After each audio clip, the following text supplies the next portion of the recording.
utter brutality of how she was killed was among the worst I've ever seen as a crime reporter. A brutal killing. She tried to escape out of her bedroom window. What happened to her in her house, that shouldn't happen to anybody. A dark mystery with multiple suspects. I think everyone assumed almost from the start that the killer knew the victim somehow. He kind of had an infatuation with Kim Dorsey. Based on all this information, his story's coming apart. The truth will be revealed. I just couldn't imagine the terror that she was experiencing. Her last words were, "Stop, you're killing me." Every day in North America, dozens of people are murdered. The key to solving the toughest of these homicides lies in the final 24 hours of the victim's life. To crack the case, detectives must reconstruct that critical timeline. The minutes and hours containing evidence that can help unlock the mystery and catch the killer.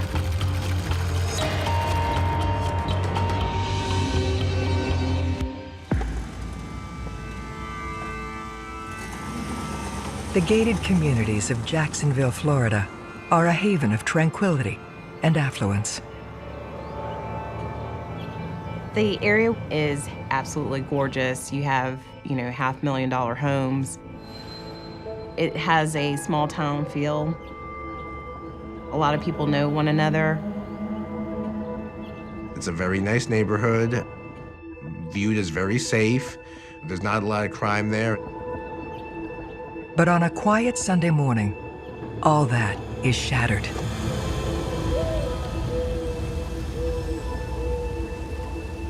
Kim. Oh, you got him now. Jacksonville, one story. Please send ambulance back. Firefighter Derek Dorsey has just returned home from work to discover his wife Kim's motionless body. Are you with her right now? Yes, I am. Send rescue. We are sending rescue. Is she awake?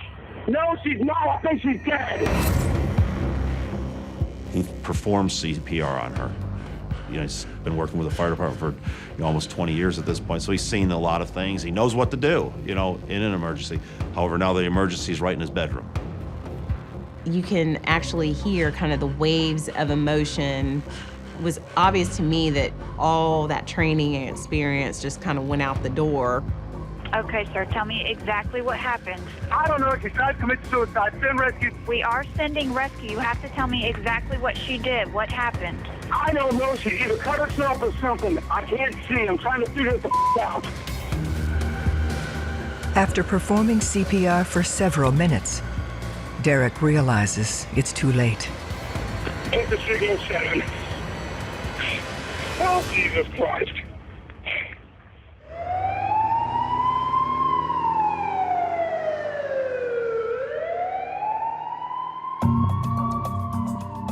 Lead investigator Larry Kuskowski and his team, along with Assistant State's Attorney London Kite, arrive at the scene. The call itself was called in as a possible suicide. But the violence that was evident in the room, one person couldn't do this to themselves. There's a large amount of blood on the floor, on the walls. There's blood on the ceiling. You just knew there was, whatever happened here was very, very violent. The scene just in and of itself was like, absolutely not, this is not a suicide. When the husband found his wife, he put the comforter over her body. So all I could see really was her foot and her arm. And then when the medical examiner got there, that's when they removed the comforter and exposed the brutality of what happened to her. It's a tragic end to 38-year-old Kim Dorsey's life. Kim Dorsey owned a business in the area, very well respected. She seemed like a wonderful person, and it seemed like she had an ideal marriage. people seem to have nothing but good things to say about her. Well, why would anybody ever do something like this? Investigators turned to her husband, Derek, to reconstruct the last 24 hours of Kim's life. Derek told us he had gone to work the previous morning. The fire department works 24-hour shifts. When he comes home Sunday morning, shortly after 8 o'clock, he walks in the bedroom expecting to find his wife, in bed. They had blackout curtains, so it was very dark in there. He finds her on the floor at the foot of the bed. He goes, calls 911. But by that point, Kim is already dead. And the team believes she had been for nearly 24 hours. Not far from Kim's body are the first clues to what happened. There were plastic wire ties around Kim's ankles and in her wrists. Somebody tried to bind her up. I just figured there's probably a sexual assault here, based on what I saw. There was a broken pool cue on the floor. A gun was on the floor. There was a knife on the floor, all in the vicinity of her body. And there's bullet strikes in the wall and in the door frame in the bedroom. So if somebody was in the bedroom shooting out, did we know who shot? No, not yet. So there are a lot of things that needed to be explained. Investigators fan out to examine the rest of the Dorsey's home. Someone had gone through ransacking the kitchen, opened drawers, throwing stuff out of the drawers. Definitely someone looking for something. In the kitchen sink, there's 3 or 4 remotes in there and a keyboard that's part of this surround sound system, which was very odd. There was no damage to the front door that indicated that the door was forced open in any way. But I did notice something that was out of place. There was a ceramic dog statue by the front door, and it was tipped over. You have to take notice of things. During the course of the investigation, you are going over, inch by inch and foot by foot, just to make sure that you're covering everything. They quickly come to their first conclusion. The idea that some stranger would break into the house, tie someone up with zip ties, stab them, and beat them with a pool cue, that's just not the way it goes.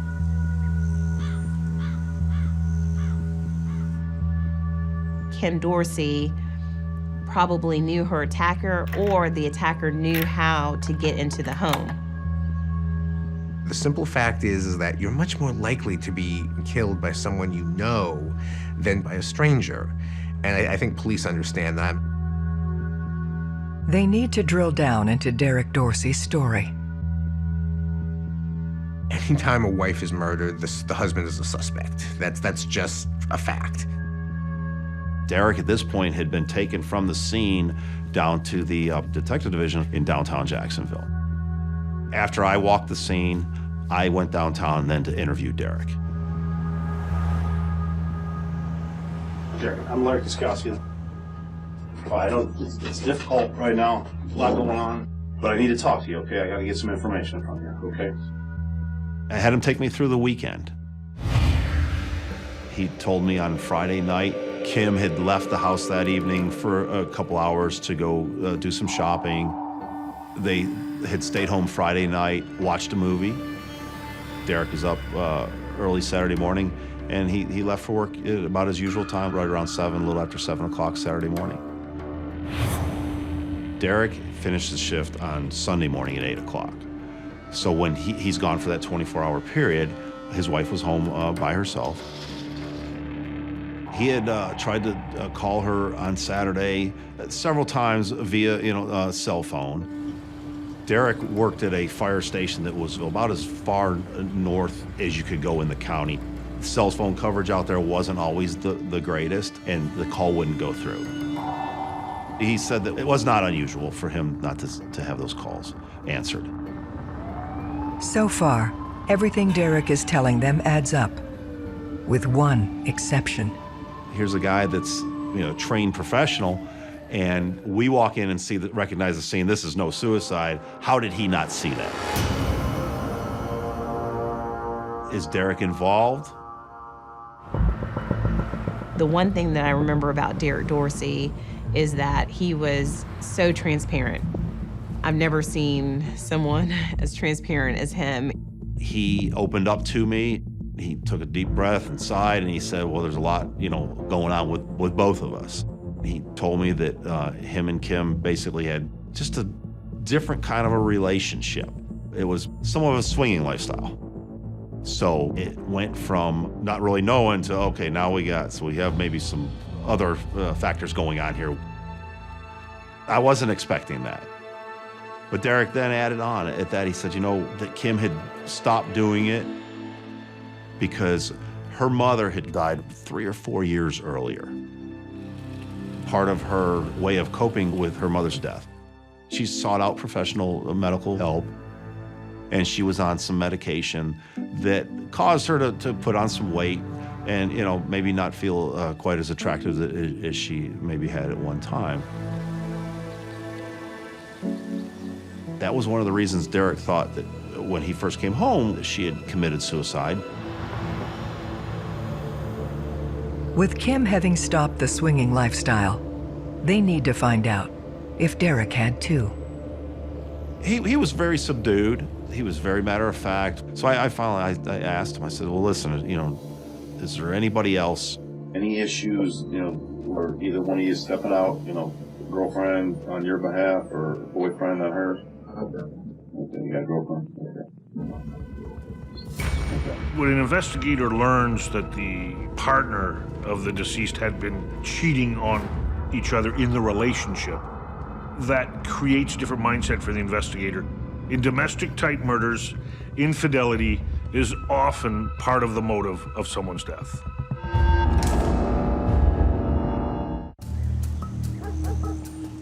The admission of infidelity has made Derek Dorsey the first suspect in his wife's murder.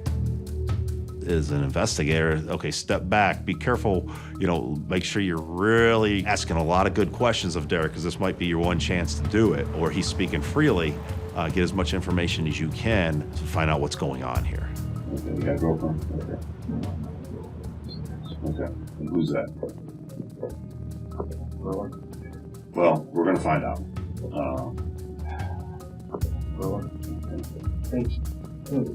We have a weird relationship. Who has you and your wife? My wife, it's not a don't ask, don't tell thing, but tell me about it. She knows who I was when she married me. Now you've added some more motive, maybe. Maybe he wants out of this marriage. They seek to determine what he would have gained with Kim gone. We always look for, is there a financial benefit to this person's death? Larry did ask him about whether he had any kind of insurance policy, and he didn't. It put him in a worse position to have Kim Dorsey die before him, because she was the main breadwinner. But that doesn't mean Derek wasn't responsible. We thought about the time frame, like how much time he would have to drive back and forth from the fire station to the house. The distance between the two locations is 15 miles and would take almost an hour round trip. The fire station where he worked was small. They pretty much could account for every single minute of his day. All the firefighters were like, look, if he left that place, then we would definitely know. The detectives verified with all the firefighters. They determined that he had like a lock-solid alibi. Even though Derek Dorsey initially was a suspect, we just couldn't find any kind of crack in his account.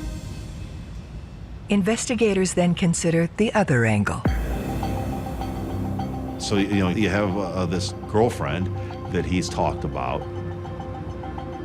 Maybe whoever his girlfriend, lover, whatever you want to call that person, wants the current wife out of the picture.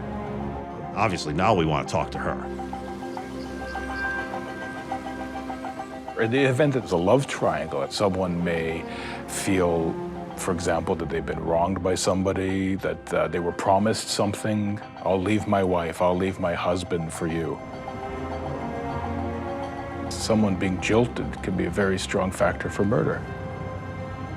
We were also looking into the girlfriend to see if she had any additional information that Derek Dorsey didn't tell us, and also to see if he had ever admitted anything to her. Detective Kuskowski must determine if Derek's girlfriend shows up anywhere in the last 24 hours of the victim's life. She was very forthcoming. She spilled her guts about the lifestyle, what everybody was into, and all that. I was able to determine that she was west of the city of Jacksonville, where she resides, and I was able to rule her out. Hoping to uncover clues about Kim's attacker, investigators return to the crime scene.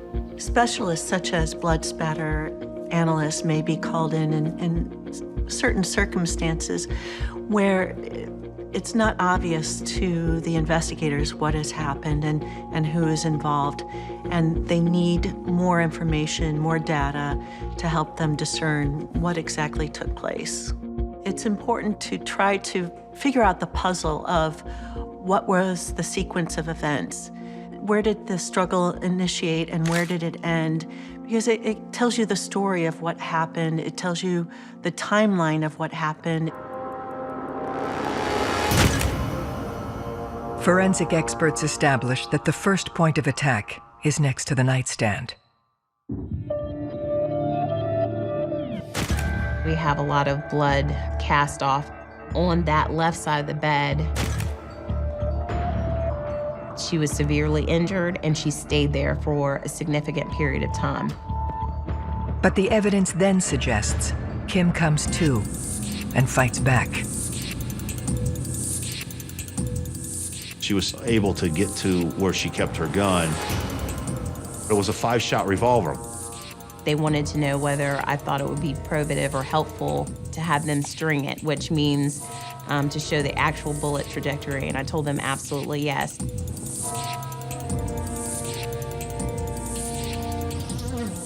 Kim Dorsey had to be down and low near her nightstand. She fired off 5 shots. Shooting at somebody that maybe is standing in the doorway or coming back to the doorway. The strings reveal that despite firing all 5 rounds, Kim misses her attacker. Trying to explain 5 bullet holes, therefore 5 misses, there's a number of reasons. Fear is the #1 problem. People freeze. We don't know how we're going to react in a state of emergency until we're into it. And it's not surprising that your aim is the last thing you're able to control.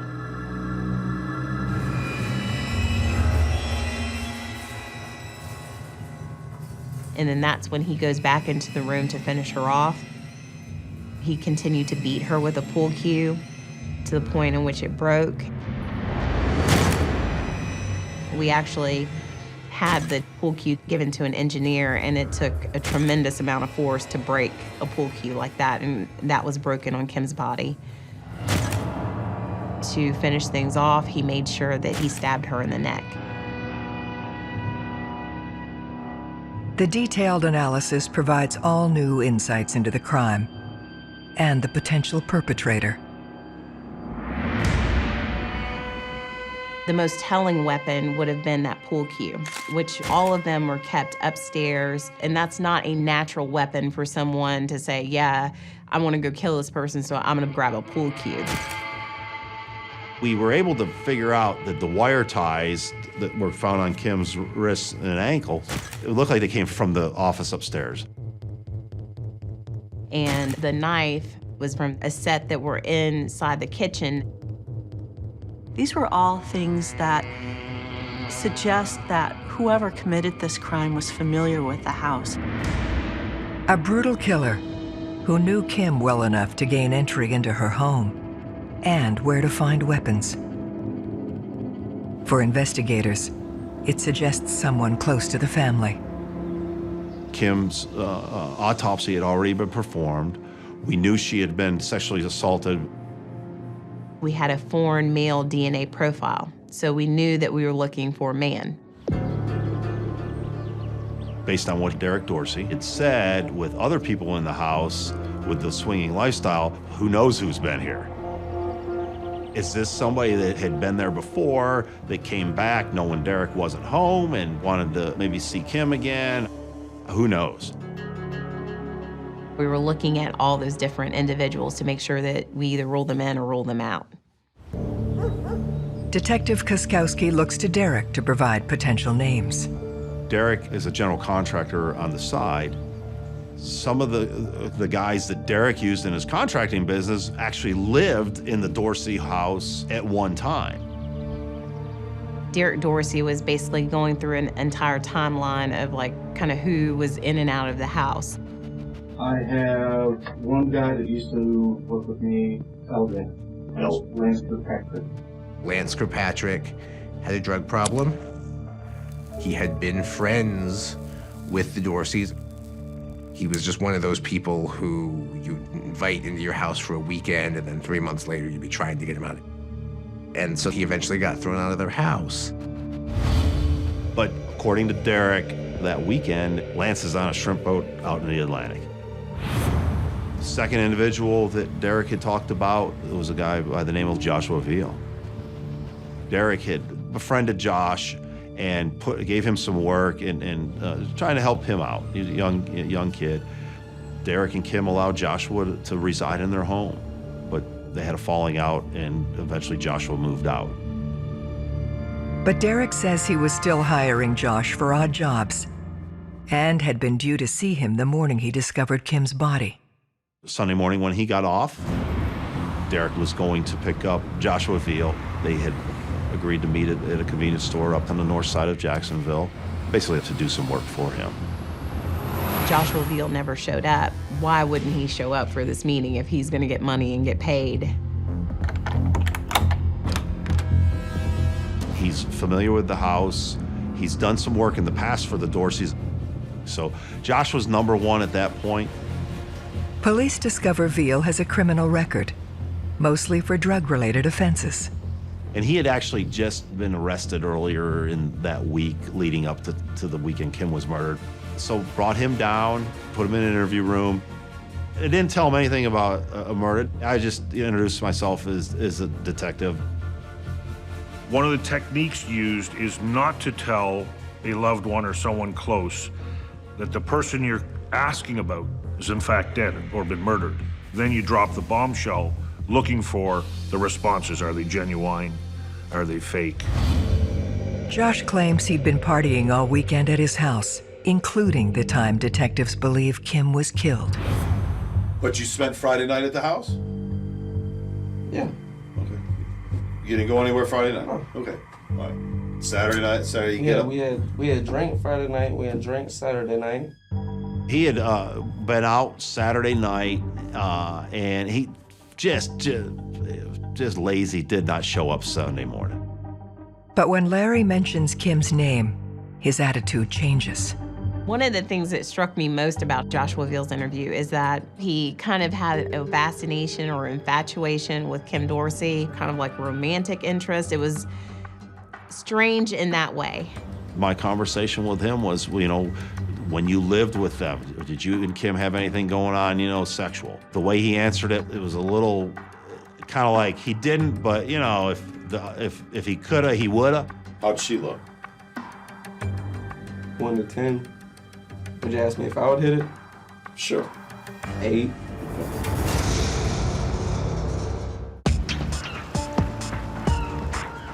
Joshua Veal's infatuation with Kim Dorsey has put him front and center in her murder investigation. Have you ever had sex with her? Be honest with me. No, I wish. You wish? So I started asking him, if he had talked to Kim recently, and he had. And then I finally said, well, did you hear what happened to her? He's like, no, what are you talking about? She's dead. Oh, don't tell me that, man. just a flow of emotions. I mean, you would think that it was, in fact, his mom that was murdered, and he just couldn't deal with it. You know anybody that might want to hurt her? No. No, that was like a mom to me, man. Oh, please. It was very authentic, and so it kind of X'd him off of my list. But still, you know, they went through and they got his DNA just to make sure that he was not, in fact, involved in the crime. It was negative. He was excluded as a contributor to the DNA.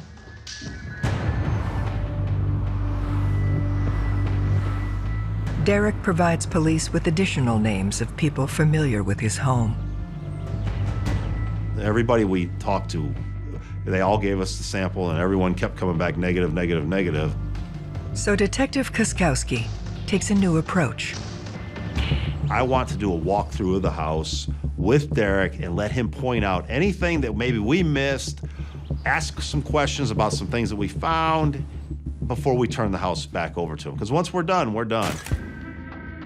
When we initially walked the scene in the kitchen, we found 3 or 4 remotes in the sink. It's part of the surround sound system, which was very odd. Somebody had run water over the remotes.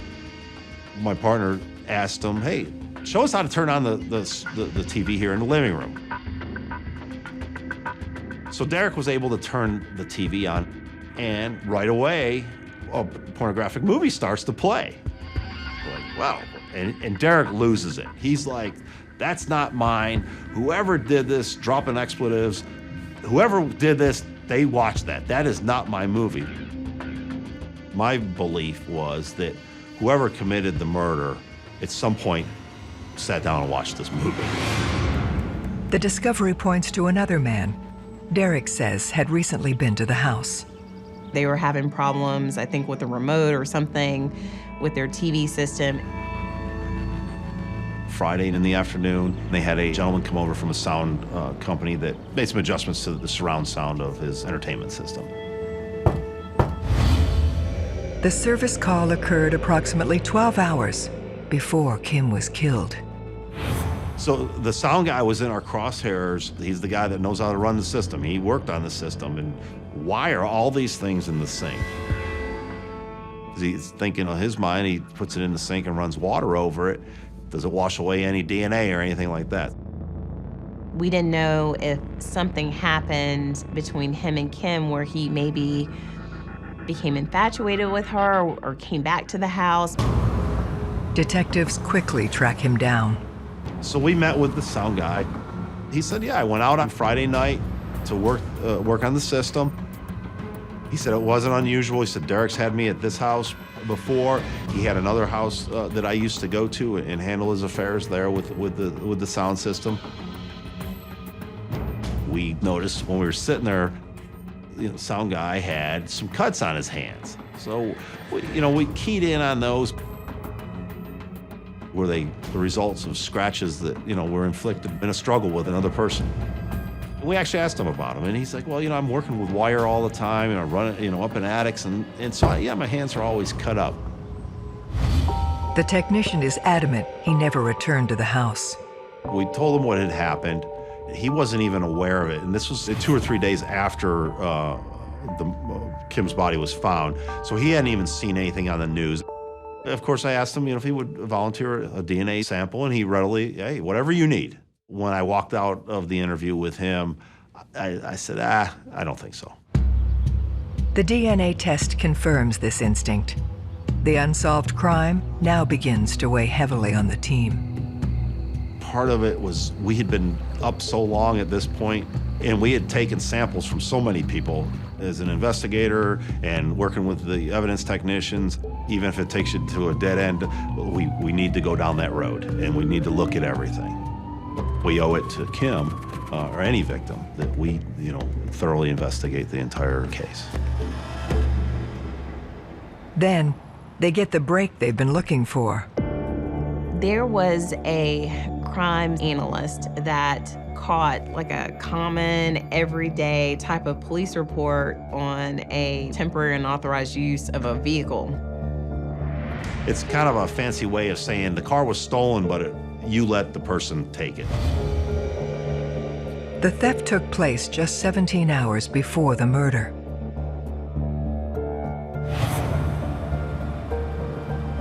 So the girl that reported the car stolen made the police report. They took all of her information and, of course, the information of the person who she let use the car, who never returned the car, which was Lance Kirkpatrick.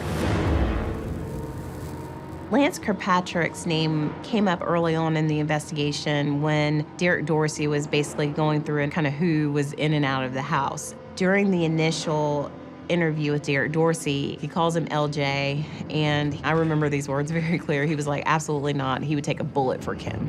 Why are you so certain about him? I just know him long enough. Something like that, no. I think we respected him too much. Lance is still supposed to be on the shrimp boat. Nothing's adding up now. That basically put Lance Kirkpatrick back on the map.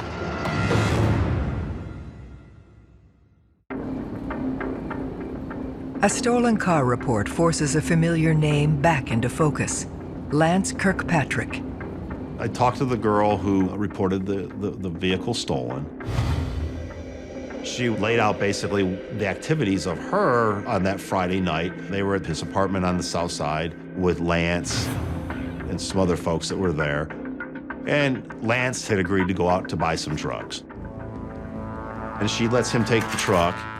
We're talking early Saturday morning now. And so that's when Lance Kirkpatrick leaves, never to return with that vehicle. Detectives must determine if the car ever came close to the Dorsey home. When the police respond to the scene, part of patrol's responsibility was a neighborhood canvass. So in the initial canvass, one of the patrol officers had talked to a neighbor of the Dorseys that said he had seen a blue small SUV out there that day. This fits the description of the car Kirkpatrick stole. Fast forward a few days, we got the information about this truck.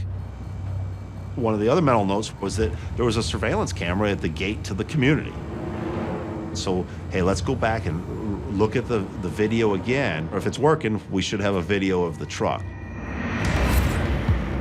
which we did. The footage places the SUV directly on the timeline at 6:30 a.m., the morning of the murder. As soon as the police saw that surveillance video, Lance Kirkpatrick became the #1 suspect. To locate him, they turned to the woman whose car he stole. And I said, well, listen, I'm really looking for Lance. Well, she goes, well, I don't know where he is, but I know where a friend of his is named Brian Kiefer. I said, well, I'd like to talk to Brian.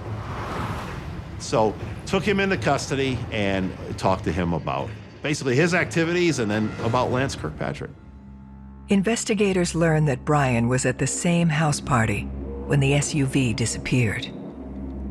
Brian Kiefer says he goes on a night-long taxi ride trying to figure out where Lance Kirkpatrick is because he's one of the ones that let Lance use the car. So he was basically guilty by association.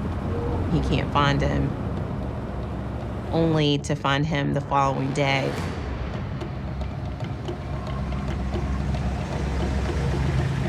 He says that Lance looks disheveled. He notices that he has an injury on one of his hands. What Brian then reveals is completely unexpected.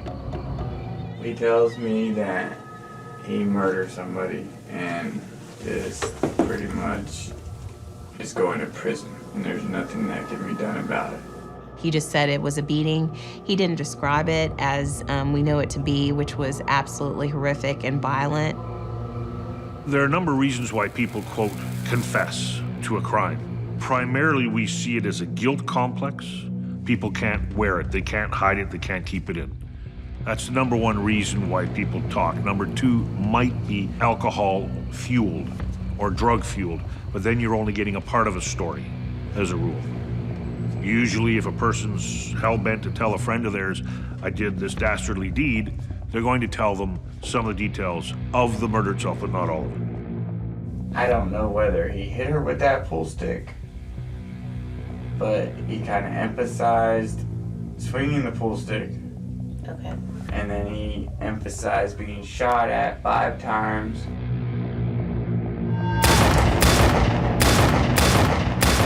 And he says, well, you know, Lance told me that he kept waiting for the 6th shot and it never came. But it was a 5-shot revolver. But when he heard the window open, he thought the lady was going out through the window.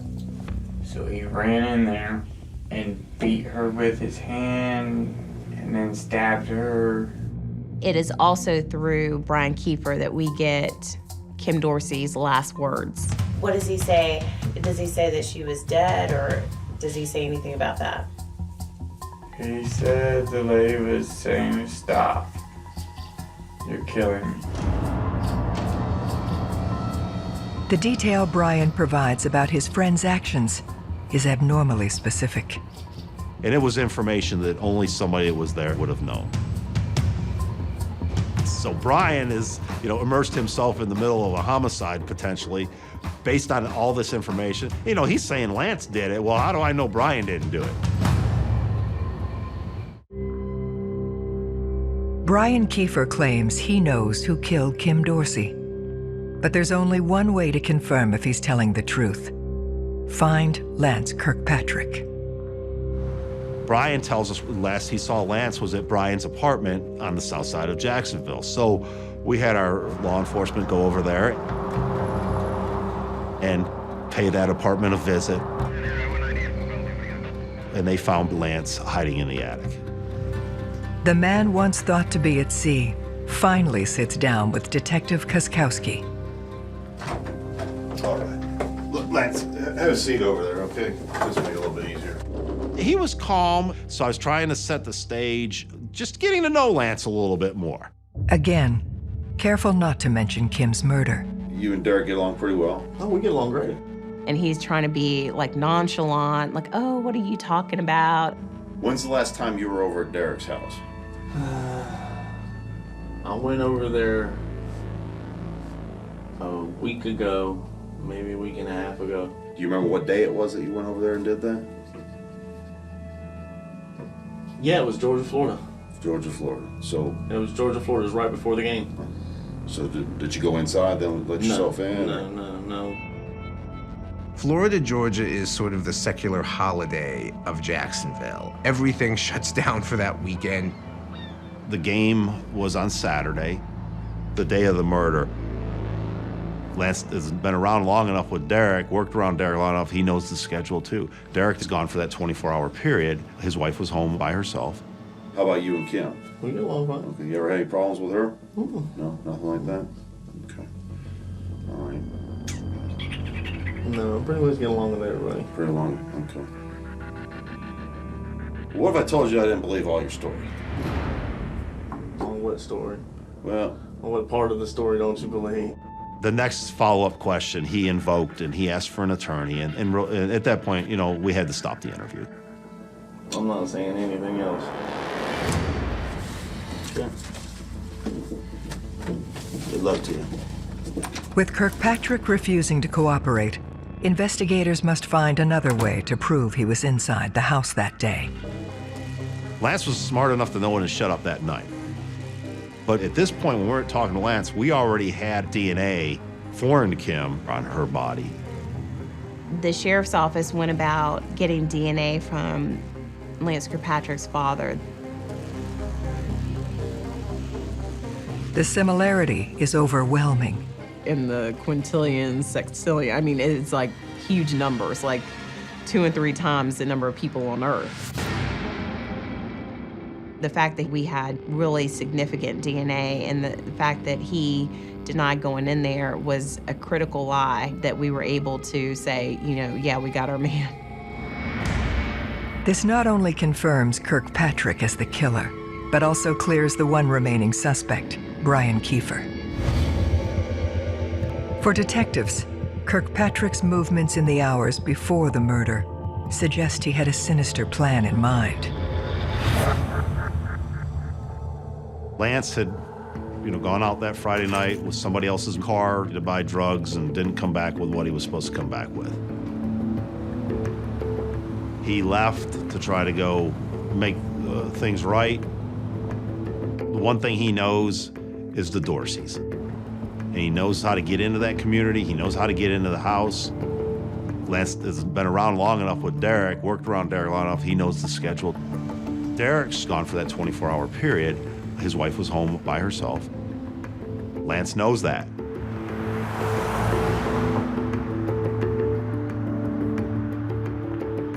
I think he sat across the street, waited for Derek to leave to go to work that morning. I think shortly thereafter, he went over to the house, initially looked under that dog for the key, let himself in with the key. That's probably when Kim Dorsey heard him. He basically lit into her physically, and it just went downhill from there. The turmoil that she was going through, just a desperate picture of a woman trying to escape. I just couldn't imagine like the terror that she was experiencing. Despite overwhelming evidence, Lance Kirkpatrick pleads not guilty. Lance's version was that he and Kim Dorsey were lovers, and that he had gone to her house to have sex with her, and that after they had sex, Kim Dorsey started getting mad at him because he had helped set her husband up with other women, and that enraged Kim Dorsey, and she picked up a gun and started firing at him in a rage. And that everything that happened afterwards was him basically trying to fight back in self-defense. Self-defense is I punch you and I try to get away from you. I don't beat you with a pool cue till I break the pool cue and half stab you in the neck and tie you up. That's not self-defense. That's a bunch of nonsense. The jury finds him guilty of first-degree murder and rape. He's sentenced to life without parole. He remains eligible for appeal. Life without parole is a long time to sit there. Ultimately, it's about Kim here. What happened to her in her house, that shouldn't happen to anybody. I felt like I did Kim Dorsey justice. It's always a mixed feeling having to put all those facts and evidence out in front of their family, but now they know what happened to her and they knew that she was a fighter. I think that meant a lot to them, that she didn't go quietly. She fought with every cell in her body.